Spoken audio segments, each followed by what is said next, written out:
নমস্কাৰ, আপোনালোকে চাবলৈ আৰম্ভ কৰিছে শোণিতপুৰ লাইভ।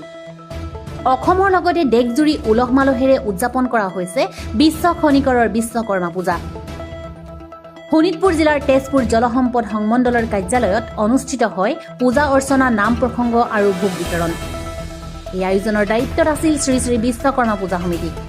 অনুষ্ঠানত উপস্থিত থাকে জলসম্পদ বিষয়া তথা সভাপতি খনীন্দ্ৰ বৰ্মন, উপসভাপতি ভগৱান পাটৰ, ৰবীন দাস, গোপীনাথ হালৈ, সাধাৰণ সম্পাদক প্ৰদীপ কুমাৰ কলিতা, সহকাৰী সাধাৰণ সম্পাদক উত্তম ভূঞা, সুজিত দত্তৰ লগতে কৰ্মকৰ্তা আৰু স্থানীয় ৰাইজ।